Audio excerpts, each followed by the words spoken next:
Alpha நிலை அப்படிங்கிறது என்ன,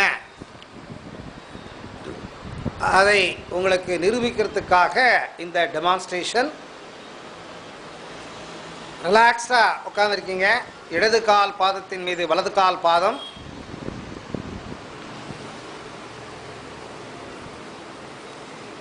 நாற்காலி பின்னாடி முதுக சாட்சி உட்காந்துருக்கீங்க. கைகளை உங்களுக்கு எந்த விதத்தில் சௌகரியம் இருக்குதுன்னு நீங்கள் நினைக்கிறீங்க அந்த மாதிரி சௌகரியமாக கைகளை போட்டு உட்காந்துருக்கீங்க. மனது அமைதியை தேடிக்கிட்டு இருக்கு. இந்த ஃபேன் திரும்புகிற சத்தம் உங்கள் காதில் விழுந்துக்கிட்டு இருக்கு. என்னுடைய பேச்சுவார்த்தைகள் உங்கள் காதில் விழுந்துக்கிட்டு இருக்கு.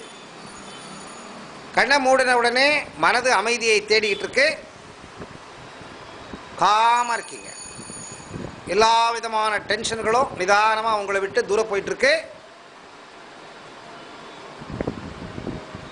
இப்போ மூக்கு வழியாக சத்தம் இல்லாமல் ஆழமாக வயிறு நிறைய, கீழ் வயிறு நிறைய காற்றை இழுத்து, நிதானமாக காற்றை இழுத்து வயிறு நிறைய பிடிச்சி வச்சுக்கோங்க. இன்னென்ன முடியல அப்படிங்கிற வரைக்கும் காற்றை உள்ளே பிடிச்சி வச்சுக்கிட்டு நிதானமாக முடியலங்கிறப்ப வெளியே போடுங்க. மனசு காமாக இருக்கு. ஒவ்வொரு முறை நான் கமாண்டு சொல்கிறப்ப காற்று உள்ளே போகுது. அந்த காற்று உள்ளே போகிறப்ப பரிசுத்தமான கடவுள் கொடுத்த இந்த பிரபஞ்ச சக்தி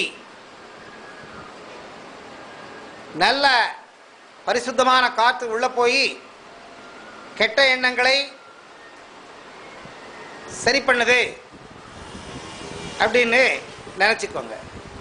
காற்று வெளியே வர்றப்ப அதே மாதிரி கெட்ட எண்ணங்கள், கெட்ட காற்று உடம்பிலிருந்து வெளியே போகுது அப்படின்னு பாவனை பண்ணிக்கோங்க.